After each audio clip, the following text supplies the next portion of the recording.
Salut, c'est Antoine Labérib, entraîneur de tennis, préparateur mental et fondateur de l'Académie Tennis Gagnant. Alors dans cette nouvelle vidéo consacrée à l'échauffement, je vais vous expliquer comment faire un bon échauffement au fond de cours. Donc l'échauffement au fond de cours, c'est ce qui va se faire après le carré de service. Donc tout d'abord, pour faire un bon échauffement au fond de cours, vous allez placer une cible. Voilà, bon, j'ai pas de cible, c'est comme tout à l'heure, j'ai une balle. Donc vous allez placer la cible à peu près à 1,50 m, 2 m de la ligne de fond de cours. Ça va vous permettre en fait, si vous voulez, de travailler votre précision, votre concentration. Votre objectif sur chaque coup, ça va être de te concentrer le plus longtemps possible sur la cible et de s'en rapprocher le plus possible. Voilà. On va faire aussi un petit exercice assez ludique comme dans le carré de service. On va dire qu'à chaque fois que vous touchez la cible, votre adversaire ne va pas faire cette fois 20 pompes, mais il va faire 30 pompes. Croyez-moi, pour toucher une cible du fond de cours, c'est pas évident. À moins de s'appeler Roger Federer, Djokovic, on est quasiment capable de la toucher à chaque fois. Quand on a un joueur un peu moins fort, ça va être plus compliqué. Alors, lors de cet échauffement au fond de cours, vous allez commencer à vitesse assez lente. D'accord ?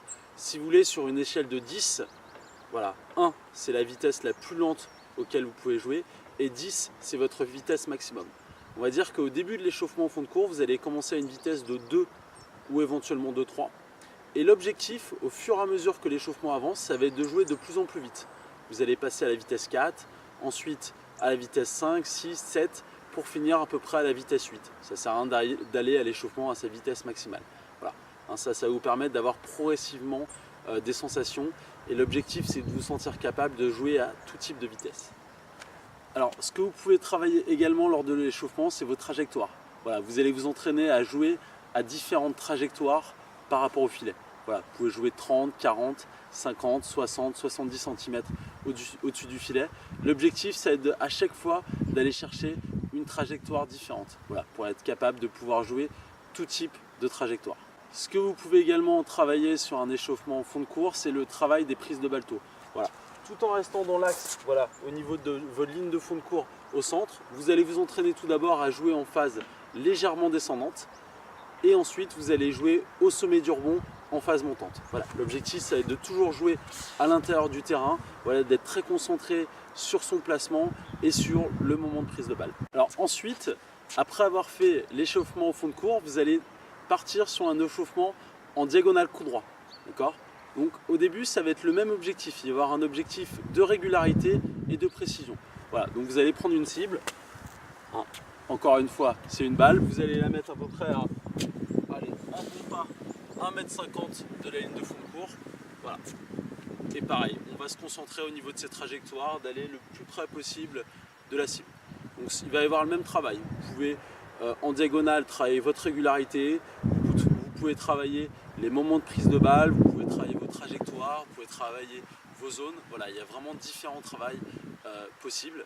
Par contre, ce qui est vraiment important dans les diagonales, c'est lorsque vous frappez votre coup, c'est toujours faire un léger replacement au centre.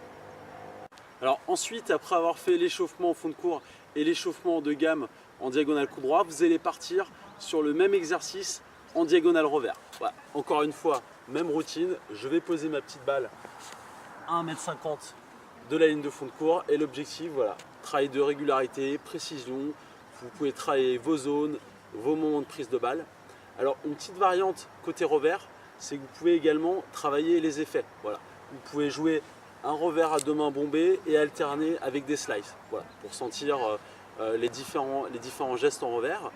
Et ce que vous pouvez également travailler dans la diagonale revers, c'est soit vos revers en diagonale, soit les coups droits décalage. On va dire que chaque fois que vous avez une balle à 1,50 m de la ligne de couloir, vous allez la jouer en revers. Et toutes les balles qui sont entre le centre et à 2 mètres du centre, ça va se jouer en coup droit décalage. Alors une petite variante à cet exercice que vous pouvez faire en situation d'échauffement, c'est-à-dire que vous partez dans la diagonale sur au moins 4-5 frappes et dès qu'il y a une balle, soit carré de service, soit légèrement derrière le carré de service, on a le droit d'ouvrir long ligne.